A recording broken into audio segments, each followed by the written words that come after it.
ABP Ganga में आप देख रहे हैं पहाड़ प्रभात और मैं हूं आपके साथ आयुषी नेगी। और बुलेटिन की शुरुआत करेंगे बड़ी खबर के साथ। राजधानी देहरादून से खबर है। यहां उत्तराखंड विधानसभा में भर्ती मामले में बवाल लगातार जारी है। बता दें आपको 2 दिन से विधानसभा अध्यक्ष रितु खंडूरी का इंतजार हो रहा है। मुख्यमंत्री पुष्कर सिंह धामी ने मामले की जांच की बात कही है और अब रितु खंडूरी के बयान पर सबकी नजरें टिकी हुई है।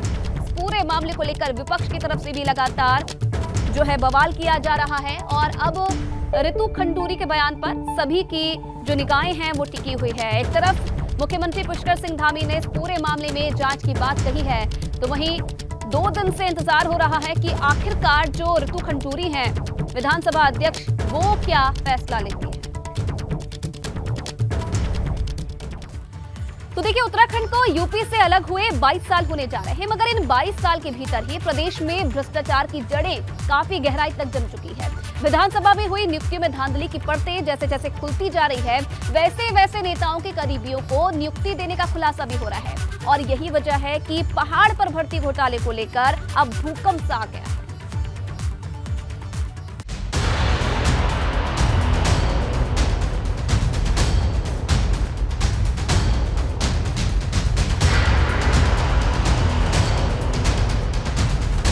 विधानसभा की नियुक्तियों में हुई मनमानी में हर दिन नए नए खुलासे हो रहे हैं। विधानसभा की नियुक्तियों से जुड़ा एक और खुलासा हुआ है। राज्य गठन के बाद से अब तक बड़े नेताओं के सगे संबंधियों की विधानसभा में नियुक्ति की सूची वायरल हुई है। चलिए आपको बताते हैं इस सूची में कौन कौन से नेताओं के नाम हैं। इस सूची को देखने पर पता चलता है केंद्रीय रक्षा राज्य मंत्री अजय भट्ट के रिश्तेदार योगेश उपाध्याय को नियुक्ति दी गई थी। भाजपा प्रदेश अध्यक्ष महेंद्र भट्ट के छोटे भाई मुकेश भट्ट, देहरादून के मेयर सुनील उनियाल गामा की पत्नी शोभा उनियाल, भाजपा राज्यसभा सांसद नरेश बंसल की रिश्तेदार मोनिका गर्ग को नियुक्ति दी गई थी। चाहे कांग्रेस के विधानसभा अध्यक्ष रहे हों, चाहे भारतीय जनता पार्टी के विधानसभा अध्यक्ष रहे हों, लेकिन सब ने प्रभावशाली लोगों के परिजनों को, रिश्तेदारों को, नातेदारों को, करीबियों को तवज्जो दी। अब जो लेटेस्ट भर्ती हुई है, जिनको प्रेमचंद अग्रवाल विधानसभा अध्यक्ष की हैसियत से करके आए हैं, उनमें मुख्यमंत्री पुष्कर धामी के 3 लोग हैं। भगत सिंह कोश्यारी राज्यपाल महाराष्ट्र, उनकी भतीजी है। मदन कौशिक जो प्रदेश अध्यक्ष रहे हैं, उनके लोग हैं। रेखा आर्य जो मंत्री हैं, उनके लोग हैं। और तमाम ऐसे महानुभाव हैं। महामंत्री संगठन अजय कुमार भारतीय जनता पार्टी, उनके लोग हैं। संघ के प्रांत प्रचारक हैं, उनका भांजा है। तो ऐसा कोई नहीं बचा, कोई प्रभावशाली आदमी नहीं बचा जिसका इसमें किसी ने कोई अपने बच्चे को, अपने परिवार को, अपने करीबी को, अपने प्यारों को एडजस्ट ना कराया हो। नेताओं के चहेतों को नौकरी देने का ये सिलसिला यहीं पर नहीं रुका। पूर्व मुख्यमंत्री भगत सिंह कोश्यारी की भतीजी छाया गर्ग और भतीजे देवेंद्र कोश्यारी को विधानसभा में नौकरी दी गई। भाजपा विधायक मुन्ना सिंह चौहान के रिश्तेदार त्रिलोक सिंह, शिक्षा मंत्री धन सिंह रावत के भांजे लक्ष्मण रावत, पूर्व मुख्यमंत्री नित्यानंद स्वामी के भतीजे विकास स्वामी और भतीजी वंदना हरि व्यास को विधानसभा में नियुक्ति दी गई। दूसरा एक और बड़ी समानता है जिसको लोग नहीं देख रहे हैं, और वो भी एक स्कैम के भीतर छुपा हुआ एक स्कैम है, और वो है टाइम की कैलकुलेशन का। 2016 में कुंजवाल जब विधानसभा अध्यक्ष थे, उन्होंने वो भर्ती 152-155 लोगों की वो भर्ती तब की जब आचार संहिता लागू होने में 1-2 महीना ही बाकी था। और प्रेमचंद अग्रवाल ने भी वही किया जो गोविंद सिंह कुंजवाल ने किया। आचार संहिता लागू होने वाली थी और उससे तकरीबन 1 महीना पहले इस भर्ती को अंजाम दिया और 27 दिसंबर को लोगों को ज्वाइनिंग करा दी। अब आपको बताते हैं नौकरियों की रेवड़ियां और किस किस को बांटी गई। कैबिनेट मंत्री सुबोध उनियाल के रिश्तेदार कमलेश डंगवाल, भाजपा के पूर्व राज्यसभा सांसद मनोहर कांत ध्यानी की बेटी अंजलि ध्यानी, प्रकाश पंत के रिश्तेदार दीपक जोशी को नौकरी दी गई। भाजपा विधायक सहदेव सिंह पुंडीर के भांजे अमित राणा, पूर्व मुख्यमंत्री एनडी तिवारी की परिचित अमिता अग्रवाल और सचिव मुकेश सिंगल की नियुक्ति हुई। उधर पूर्व मंत्री बिशन सिंह चुफाल के रिश्तेदार देवेंद्र सिंह को भी नौकरी पर रखा गया था। अब स्थिति यह है कि सरकार के परसेप्शन में जिस तरह से लोगों की धारणा, अब जो धारणा में जो परिवर्तन लोगों के नज़रिए में आ रहा है, उसको रोकने के लिए और एक क्लीन, एक पारदर्शी, एक सुशासन चलाने वाली सरकार का एक उदाहरण सेट करने के लिए पुष्कर सिंह धामी विधानसभा अध्यक्ष से क्या बात करने वाले हैं, किस लेवल की एक जांच होने वाली है, ये समय ही बताएगा। अपने सहयोगी कैमरामैन क्रिस्टोफर लॉरेंस के साथ एबीपी गंगा के लिए देहरादून से अजीत सिंह राठी। तो देखिए, जो ये घोटाला हुआ है इसकी एक लंबी लिस्ट भी जारी हो गई है, जिसमें तमाम जो करीबी हैं उनके जो रिश्तेदार हैं उन्हें नियुक्ति देती हुई नजर आ रही है ये लिस्ट। पंकज राणा इस खबर पर और ज्यादा जानकारी के लिए हमारे साथ जुड़ लेते हैं। अब पूरा जो ब्यौरा है इस पूरे मामले का उनसे समझ लेते हैं। पंकज, लिस्ट वायरल हो गई है जिसमें हम देख सकते हैं कि जो नेता हैं उनकी करीबियों को नियुक्ति दी गई है, लेकिन सवाल ये है क्या सच में जो ये नियुक्तियां हैं ये हुई हैं, और अगर ये नियुक्तियां हुई हैं तो आगे आने वाले समय में आम लोगों का कैसे भरोसा रह जाएगा इन भर्तियों पर? देखिए आयुषी, बिल्कुल वाजिब सवाल है क्योंकि विधानसभा में नियुक्तियां की गई हैं उसमें तमाम ऐसे लोगों के नाम हैं जो तमाम बड़े नेताओं के रिश्तेदार हैं या उनके फिर करीबी हैं। कहीं ना कहीं सेटिंग गेटिंग का पूरी तरह से खेल खेला गया है। चाहे कोई किसी की भी सरकार रही हो, हर सरकार में हर विधानसभा अध्यक्ष ने अपने करीबियों को विधानसभा में नौकरी दी है, और ये इससे प्रमाणित हो गया है। जो सूची वायरल हो रही है ये सूची वायरल ही नहीं है बल्कि इसमें सत्यता भी है। तमाम जो लोग हैं जिनके नाम इसमें डाले गए हैं वो उन लोगों के करीबी हैं जिनके नाम लिखे हुए हैं। चाहे अजय भट्ट की बात हो या महेंद्र भट्ट की बात हो या फिर प्रेमचंद अग्रवाल की बात हो, पूर्व विधानसभा अध्यक्ष गोविंद सिंह कुंजवाल की बात हो, राज्यसभा सांसद नरेश बंसल की बात हो, भगत सिंह कोश्यारी की बात हो, मुख्यमंत्री पुष्कर सिंह धामी की बात हो या फिर पूर्व मुख्यमंत्री हरीश रावत की बात हो। ये ऐसे बड़े और सूबेदार नेता हैं जो राज्य में अनेक बड़े पदों पर रहे हैं। इनके तमाम करीबी आज विधानसभा में नौकरी कर रहे हैं। तो ऐसे में साफ कहा जा सकता है कि ऐसे लोग जो लंबे समय से नौकरी कर रहे हैं, जो इंतजार में बैठे हैं या जो अपना पैसा लगाकर फॉर्म भरते हैं, उनको नौकरी नहीं मिलती हैं। 34 लोगों के लिए नौकरी निकाली गई थी विधानसभा में अलग अलग विभाग अलग अलग पोस्टों के लिए। उनमें 8000 लोगों की परीक्षाएं हुई, लेकिन उनका क्या हुआ ये आज तक नहीं पता लग पाया। विधानसभा जो अध्यक्ष थे प्रेमचंद अग्रवाल वो कह रहे हैं कि PIL दाखिल है, कोर्ट में मैटर है, इसलिए उनमें कुछ नहीं कह सकता। यानी कि साफ है जो नियुक्तियां आयोग के माध्यम से, एजेंसी के माध्यम से कराई जा रही थी उन पर PIL लग गई, यानी कि वो नियुक्तियां अब नहीं होंगी, ये साफ है। लेकिन उन्होंने ही अपने करीबियों को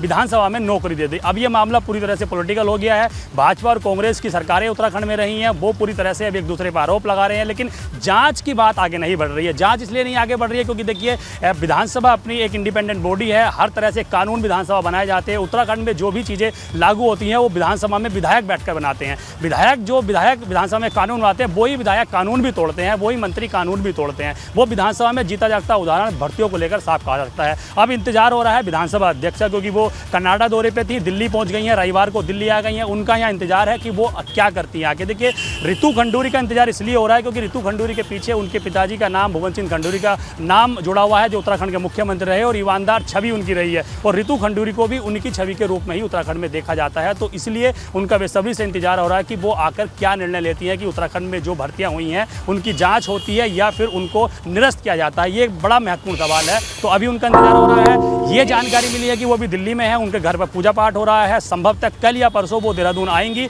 उसके बाद वो अपना बयान जारी करेंगी। उनके बयान पे बहुत कुछ डिपेंड करता है उसी, क्योंकि वो बयान देंगी, वो अगर जांच की बात कहती हैं तो आगे डिसाइड करेंगी कि मामले पे जांच होती है कि नहीं होती। पंकज, आप बने रहिएगा हमारे साथ, अपडेट आगे भी आपसे लेते रहेंगे। चलिए आगे बढ़ेंगे। देखिए एक और बड़ी खबर आपको बता दें, चंपावत से खबर है। यहाँ एक दिन के टनकपुर दौरे पर है सीएम पुष्कर सिंह धामी। मुख्यमंत्री कैंप कार्यालय का यहाँ उद्घाटन करेंगे सीएम पुष्कर सिंह धामी। तो ये बड़ी खबर और मुख्यमंत्री के दौरे को लेकर ये जानकारी मिल रही है। आज टनकपुर के दौरे पर रहेंगे सीएम पुष्कर सिंह धामी। यहाँ पर मौजूद रहते हुए मुख्यमंत्री कैंप कार्यालय का भी उद्घाटन करेंगे। और देखिए उत्तराखंड में 13 IAS और 10 PCS अफसरों के तबादले हुए हैं। ये बड़ी जानकारी। IAS आनंद वर्धन से अपर मुख्य सचिव राजस्व का प्रभार हटा है। IAS शैलेश बगोली से सचिव कृषि और कृषक कल्याण हटाया गया है। BVRC पुरुषोत्तम को सचिव कृषि और कृषि कल्याण बनाया गया है।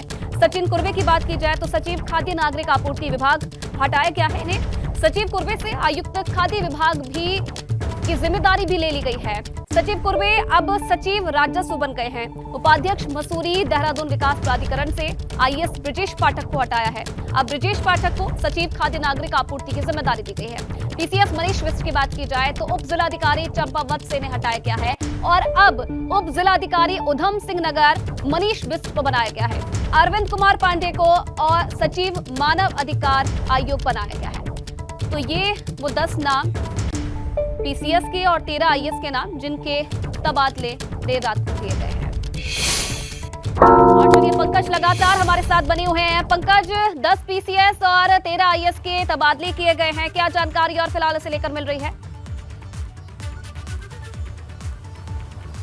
देखिए, ये कल देर रात मुख्यमंत्री पुष्कर सिंह धामी के आदेश के बाद सभी 10 पीसीएस और 13 आईएएस अधिकारियों के तबादले इसमें किए गए हैं। इनमें क्योंकि ये रूटीन प्रक्रिया है, जब भी मुख्यमंत्री को या शासन स्तर पर बड़े अधिकारियों को लगता है कि अधिकारियों के विभागों में फेरबदल किया जाना चाहिए तो वो किए जाते हैं। ये पहले भी होते रहे हैं, रूटीन प्रक्रिया का दौर कहा जा सकता है। लेकिन क्योंकि देखिए, इसमें बड़ी महत्वपूर्ण चीज़ें ये होती हैं कि किस अधिकारी ने कैसा काम किया है, जो फीडबैक उनका पिछला रहा है, मंत्री के साथ जो काम किए हैं उनका फीडबैक कैसा रहा है, किस तरह से वो आगे कामों को लेकर जा रहे हैं, तो उसी के आधार पर तबादले और उनके तमाम जो विभागों में परिवर्तन किया जाता है। इसमें 2-3 ऐसी बड़ी महत्वपूर्ण चीज़ें हैं। एक तो ये कि जो सचिन कुर्वे हैं, उनका विवाद रेखा आर्या से हुआ था, जो खाद्य नागरिक आपूर्ति मंत्री हैं, ट्रांसफर को लेकर एक विवाद उनका हुआ था, उसी को लेकर उन्होंने उनसे विभाग हटाने की अपील मुख्यमंत्री से की थी। 2 महीने का वक्त इसको हो गया है, लेकिन 2 महीने बाद ये विभाग हटे हैं। आयुक्त खाद्य आपूर्ति से उनको हटा दिया गया है और उनसे ये विभाग ले लिए गए हैं। तो ये हम कह सकते हैं कि कहीं ना कहीं ये विवाद का हिस्सा रहा होगा जो मुख्यमंत्री ने उनमें परिवर्तन किया है। इसके अलावा जो अभी हाल ही में कुछ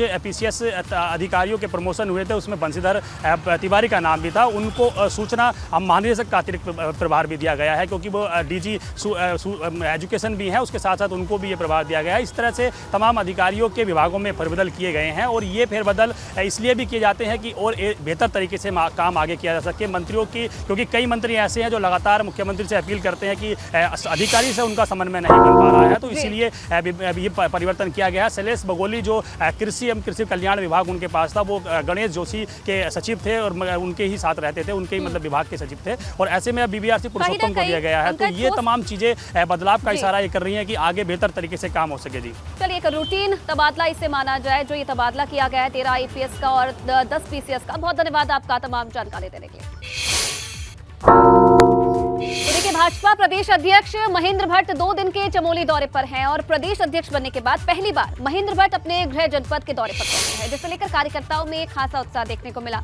ग्रामीण क्षेत्रों से आए कार्यकर्ताओं ने महेंद्र भट्ट का स्वागत किया, तो वहीं महेंद्र भट्ट ने जोशीमठ में शंकराचार्य स्वरूपानंद महाराज के जन्म उत्सव में भी पहुंचे और साधु संतों का यहां पहुंचकर आशीर्वाद लिया।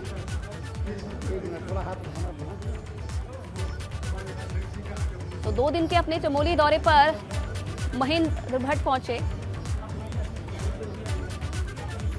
और यहां पहुंचकर साधु संतों का आशीर्वाद भी महेंद्र भट्ट ने लिया। प्रदेश अध्यक्ष बनने के बाद पहली बार अपने गृह जनपद के दौरे पर पहुंचे। आगे बढ़ेंगे एक बड़ी खबर के साथ। बड़कोट से खबर है, यहां टॉन्स नदी में एक पिकअप गिर गया। हादसे में एक की मौत बताई जा रही है, 3 लोग घायल हैं और लापता शख्स की तलाश की जा रही है। 15 घंटे बाद भी लापता चालक का सुराग नहीं लगा है। पुलिस और एसडीआरएफ की टीम टॉन्स नदी में तलाश कर रही है।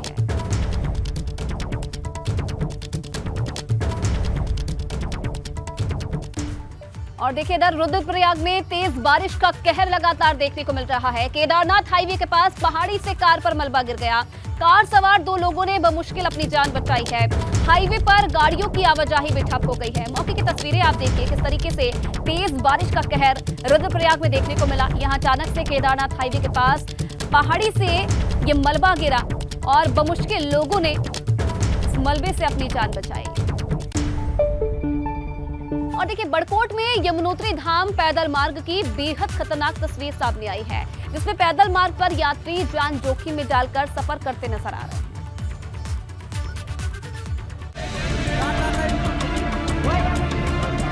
थोड़ा भी पैर फिसल गया तो नीचे नदी यमुनोत्री के बहुत बुरे हाल हो। ये तस्वीरें यमुनोत्री पैदल मार्ग पर तीर्थ यात्रियों की दुश्वारियां बयां कर रही हैं। तस्वीरें देखकर ही आप तीर्थ यात्रियों की मुश्किल का अंदाजा लगा सकते हैं। देखिए यात्री कैसे रास्ते पर लगी लोहे की रेलिंग को पकड़कर सफर कर रहे हैं।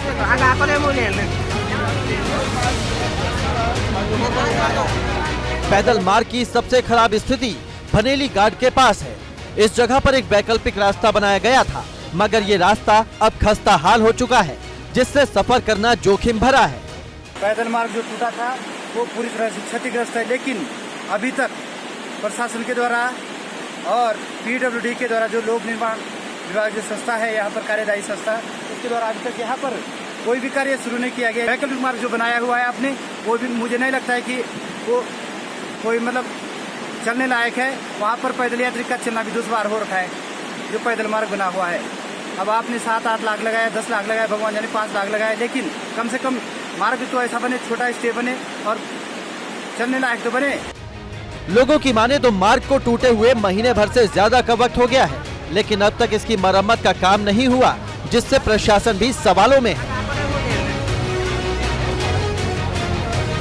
एबीपी गंगा के लिए बड़कोट से नितिन चौहान की रिपोर्ट। ये देखो बुजुर्ग गिर के आए बेचारे, और बहुत बुरी स्थिति है। तो देखिए, इधर पौड़ी के सरकारी स्कूलों में शिक्षकों की कमी ने अभिभावकों की चिंता बढ़ा दी है और इसी को लेकर कुछ अभिभावक गढ़वाल मंडल मुख्यालय पहुंचे और अधिकारियों से भी मुलाकात की। राजकीय माध्यमिक विद्यालय मानमती में उनके बच्चे पढ़ते हैं, लेकिन यहाँ 3 महत्वपूर्ण विषय के शिक्षक विद्यालय में नहीं है, जिनमें विज्ञान, गणित और कला विषय शामिल हैं। 10 साल हो गए लगभग, और वहाँ पर बहुत बड़ी समस्या पठन पाठन की है। और हम यहाँ पर ईडी कार्यालय में 3 बार का दौरा हमारा हो चुका है। अभी भी उन्होंने कभी बोला कि आज मिलेगा, कल मिलेगा, प्रसाद के रूप में भी उन्होंने आज तो बोल दिया कि मिल जाएगा करके। हम इसी बात को लेकर के चलेंगे, अगर नहीं मिलने पर हम उसके बाद यहाँ पर फिर दोबारा आएंगे, आंदोलन करेंगे। इधर पंतनगर में दवाई बनाने वाली फैक्ट्री में भीषण आग लग गई। सेक्टर 7 में दुर्गा फाइबर के पास यह हादसा हुआ है। हालांकि दमकल विभाग ने आग पर काबू पा लिया है। बताया जा रहा है कि गोदाम में आग लगने से ज्यादा नुकसान नहीं हुआ है। मौके की तस्वीरें आप देखिए, दवाई बनाने की फैक्ट्री में आग लगी, जिसके बाद दमकल को सूचना दी गई और मौके पर पहुंचकर दमकल विभाग ने इस पर काबू पा लिया है। इधर धर्मनगरी हरिद्वार में जंगली जानवर राजाजी टाइगर रिजर्व से निकलकर रिहायशी इलाकों में लगातार आ रहे हैं, जिस कारण से जो स्थानीय निवासी हैं उनमें दहशत का माहौल है। हरिद्वार की पौष कॉलोनी बिल्केश्वर में जंगली हाथी आने से हड़कंप मच गया। हाथी कॉलोनी में सड़कों पर घूमता नजर आया, जिसका वीडियो भी अब सोशल मीडिया पर वायरल हो रहा है। वन विभाग भले ही लाख दावे कर रहा है, लेकिन जंगली जानवरों को रिहायशी कॉलोनी में आने से रोकने के सारे दावे हवाई साबित हो रहे हैं। तो ये हरिद्वार की तस्वीरें आप देखिए, बिल्केश्वर कॉलोनी की ये घटना है, जहां अचानक से जो ये हाथी है ये कॉलोनी में आ गया और काफी देर तक यहां सड़कों पर घूमता हुआ नजर आया। इधर हरिद्वार में ही पुलिस ने धर्मनगरी भिक्षावृत्ति करने वाले बच्चों को समाज की मुख्य धारा से जोड़ने की पहल शुरू कर दी है। पुलिस ने इसके लिए ऑपरेशन मुक्ति भी चलाया है। ऑपरेशन मुक्ति के तहत हर की पौड़ी, मनसा देवी और चंडी देवी समेत तमाम धार्मिक स्थलों पर भीख मांगने वाले 608 बच्चों को चिन्हित किया गया। हरिद्वार की सीओ निहारिका सिमवाल को ऑपरेशन मुक्ति का नोडल अधिकारी बनाया गया है। निहारिका सिमवाल ने बताया कि ऑपरेशन मुक्ति को 3 चरणों में एग्जीक्यूट किया जाएगा। पहले चरण में 608 बच्चों को चिन्हित किया है। दूसरे चरण में स्कूल, कॉलेज और समाज सेवी संगठनों से सहयोग की अपील की जा रही है और तीसरे चरण में चिन्हित सभी बच्चों को स्कूल में दाखिला दिलाकर पढ़ाई कराई जाएगी। चलिए आगे बढ़ेंगे। यहाँ टिहरी में पुलिस ने एक पिकअप गाड़ी से छापेमारी के दौरान बियर के 70 पेटियां बरामद की है। बरामद बियर की कीमत करीब 1.5 लाख रुपए बताई जा रही है। वहीं थाना मुनी की रेती पुलिस ने 11 ग्राम स्मैक के साथ एक शख्स को भी गिरफ्तार किया है। आरोपी चंबा ITI में क्लर्क की नौकरी करता था और वो 2 साल से निलंबित चल रहा है। पकड़ी गई स्मैक की कीमत 1.5 लाख रुपए बताई जा रही है।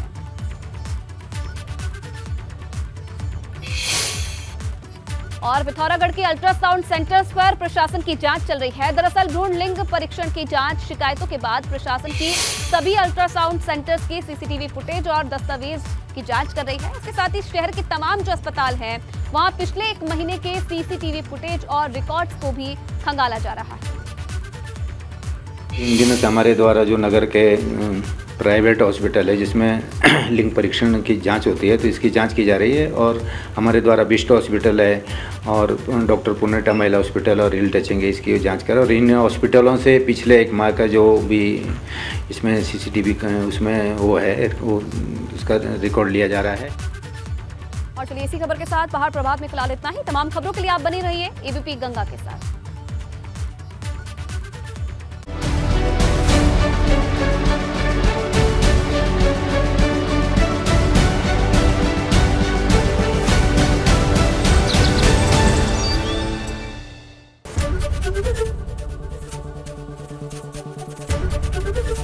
ABP गंगा, खबर आपकी, जुबान आपकी।